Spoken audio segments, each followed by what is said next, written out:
It's time to review X-Force #1, written by Benjamin Percy, Joshua Cassara doing the arts. Did it hold up?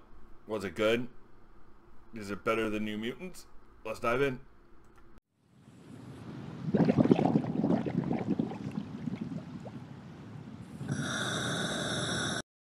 Welcome back to Longbox Diving, where we explore comics and story arcs pulled from the long box. Now we are discussing X-Force #1, written by Benjamin Percy. You got Joshua Cassara doing the art. The cover looks fantastic. That is a great looking cover. It's a great looking team. This is one of the books I thought would be, hey, this is going to be one of the premier books going forward. And we'll see. I don't know yet. But let's get into the review. So we start out, Domino, there's a secret society of humans. They're sitting around a table. They're all wearing masks.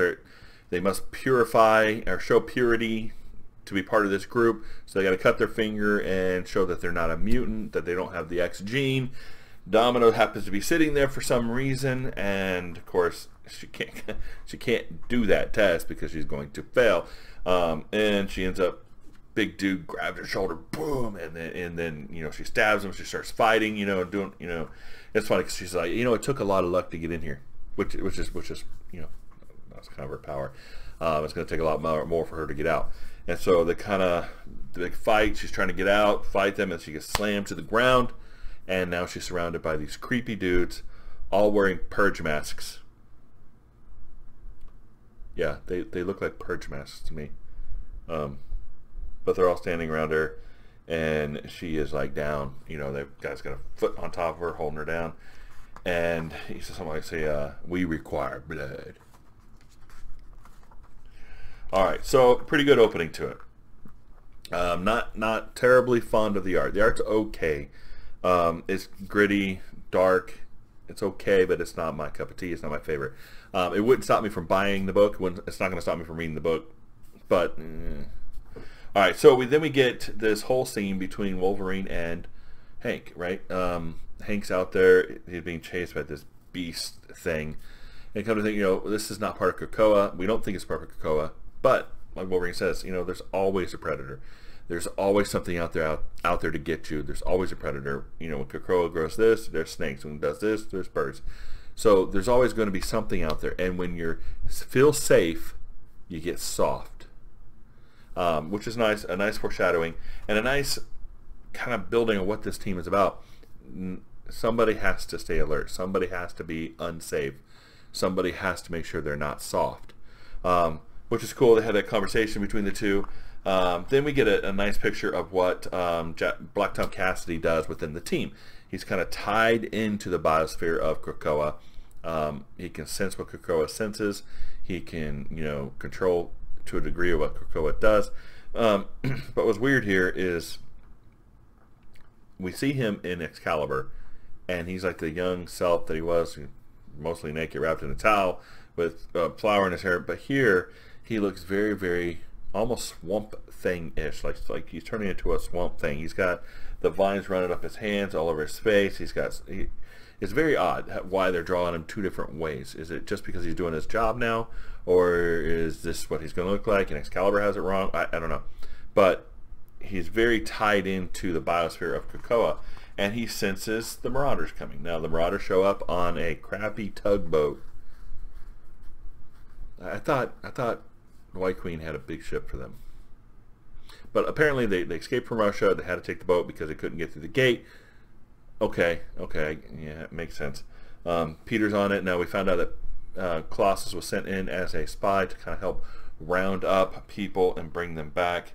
And he looks in this shot that he looks really kind of beat up. And then we get these scenes where there's people getting on an airplane. Now, honestly, I think Mr. Percy spent way too much time on these humans getting on this airplane. There's just a couple pages of them getting on the airplane.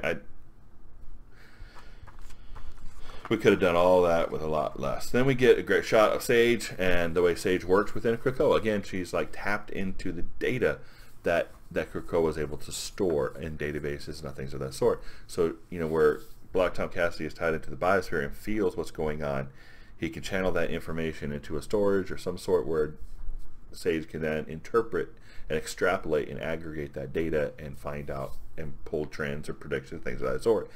It's very cool. I like the idea. I like how it's working there. We have Professor X goes out onto Sokovia, I believe Sokovia, to do a deal to kind of, they finally decided to join the treaty of, recognizing the mutant state, etc. And yeah, all good. Then we have the healer. Now he's kind of like all wrapped up in bandages. I've never seen this dude before. If you've seen or heard of the healer or his character before, hey, comment below, let me know.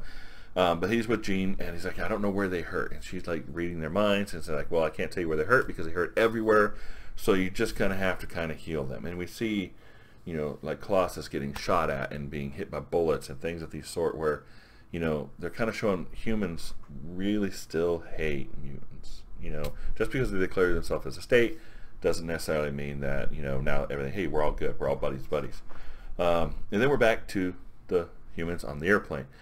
We've already had 2 pages where they boarded the plane. Now, I've flown a lot, and I already hate waiting to get aboard the plane, and I hate boarding the plane, and I hate sitting on the plane waiting for other people to board. I hate trying to find a spot for my luggage. I don't want to have to read it in a comment. Then they have a problem, and then they all get, all the humans, there's like a group of 5 or whatever, get all suited up and ready to jump out of the plane. Now, I have an issue here. I am a numbers guy. I have a little issue here with this plot point. So it says, heading south by southwest, bumping us up to 60,000 feet. Okay, not many planes go 60,000 feet high. It would be, I think it would be very rare that would happen. I think 32 to 35,000 feet is your average height for an airplane to fly. Halo jumps, which is what they're kind of doing, high altitude load opening, normally doesn't jump necessarily that high, but there's no oxygen at 60,000 feet. I think it's like 18,000, 20,000 feet is kind of the limit of oxygen breathing. You got to have tanks. And if they jumped out of the plane at 60,000 feet, from the moment they open the door and they depressurize the cabin, they no longer have breathable oxygen, and none of them's wearing oxygen masks. None of them is wearing breathers, apparatus. They're just straight up standing there breathing nothing. At terminal velocity, falling from 6,000 feet, because they have to fall, and they will fall a consistent rate at terminal velocity. It's 120 miles an hour. It would take them about 5 minutes, 4.5 to 5 minutes to actually reach a point where they can breathe again.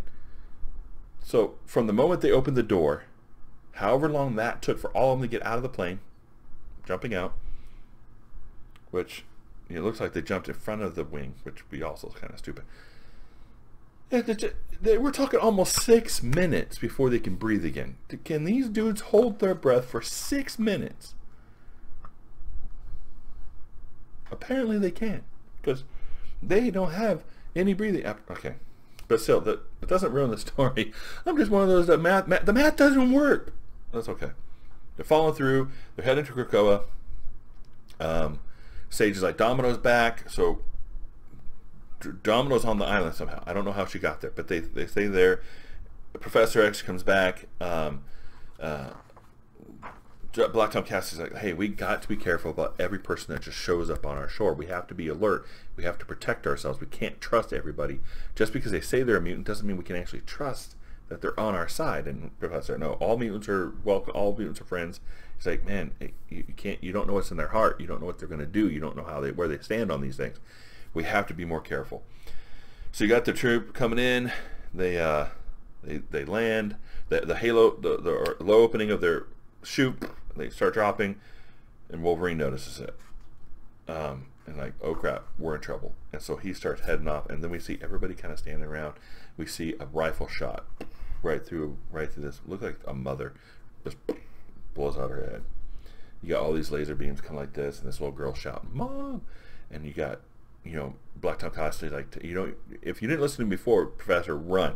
And we got Jean saying no. We got Sage saying no. We've got Wolverine running through, and then we get this shot where, things are blowing up. People are being shot. There's bullets flying everywhere. Boom, boom is actually in the shot. Bah, bah, bah, bah, all this stuff going on.